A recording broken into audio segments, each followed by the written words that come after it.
ফের বিধানসভায় চিঠি তৃণমূল কংগ্রেসের।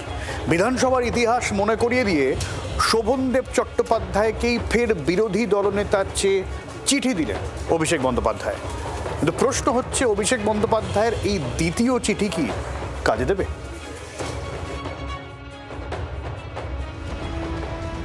জাল সইয়ের ফাঁসে হাঁসফাঁস ধসা তৃণমূলের। বিধায়কদের দুয়ারে কড়া নাড়ছে সিআইডি। তার মধ্যে ফের স্পিকারকে চিঠি লিখলেন অভিষেক বন্দ্যোপাধ্যায়। রাজ্য বিধানসভার অতীত মনে করিয়ে শোভনদেব চট্টোপাধ্যায়কে বিরোধী দলনেতার স্বীকৃতি দেওয়ার আর্জি জানালেন। সইকাণ্ডে এমনিতেই অস্বস্তিতে তৃণমূল। বিধানসভায় বিরোধী দলনেতা হিসেবে কারো নামে শিলমোহর দেননি স্পিকার রথীন্দ্র বসু। এই পরিস্থিতিতে ফের স্পিকারকে চিঠি লিখলেন অভিষেক। সোমবার তৃণমূলের লেটার হেডে পাঠানো চিঠিতে বিরোধী দলনেতা হিসেবে আবার শোভনদেব চট্টোপাধ্যায়ের নাম প্রস্তাব করা হয়। এরই সঙ্গে তৃণমূলের উপ দলনেতা হিসেবে নয়না বন্দ্যোপাধ্যায় ও অসীমা পাত্র এবং মুখ্য সচেতক হিসেবে ফেরহাদ হাকিমের নাম প্রস্তাব করেন অভিষেক। 2001 থেকে 2021 সাল পর্যন্ত বিধানসভায় কিভাবে বিরোধী দলনেতা বাছাই করা হয়েছিল তাও মনে করিয়ে দেন তৃণমূলের সর্বভারতীয় সাধারণ সম্পাদক। একই সঙ্গে তিনি লেখেন, 15ই মে স্পিকার নির্বাচনের পর প্রচলিত রীতি মেনে মুখ্যমন্ত্রী শুভেন্দু অধিকারী ও বিরোধী দলনেতা হিসেবে শোভনদেব চট্টোপাধ্যায় আপনাকে আসন পর্যন্ত পৌঁছে দেন।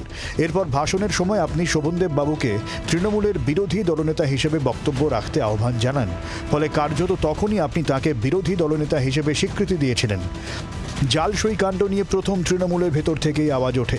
স্পিকারের কাছে অভিযোগ জানান ঋতব্রত বন্দ্যোপাধ্যায় ও সন্দীপন সাহা। বিষয়টি জানাজানি হওয়ার পরেই দুই বিধায়ককেই দল থেকে বহিষ্কার করে দেয় তৃণমূল। সেই থেকে সই কাণ্ডে আরও বেশি করে সরব ঋতব্রতরা। আমরা পার্টি তো বলেনি, কোনো রেজলিউশনই তো দেয়নি, অ্যাটেন্ডেন্সে সই হয়েছিল, তো রেজলিউশন করতে গেল। ইতিমধ্যেই জাল সইয়ের তদন্তে নেমেছে সিআইডি। জালিয়াতির শিকড় খুঁজতে অভিষেকের বাড়ি পর্যন্তও পৌঁছে গিয়েছেন তদন্তকারীরা। তাকে জিজ্ঞাসাবাদের জন্য তলবও করা হয়েছে। যদিও শারীরিক অসুস্থতার কারণ দেখিয়ে সিআইডির মুখোমুখি হননি অভিষেক। এই পরিস্থিতিতে তৃণমূলের যুবরাজের চিঠি কি গুরুত্ব দিয়ে পড়বেন স্পিকার? প্রবীর চক্রবর্তীর রিপোর্ট, জি 24 ঘন্টা। বাংলার আওয়াজ, বাঙালির আবেগ, জি 24 ঘন্টা।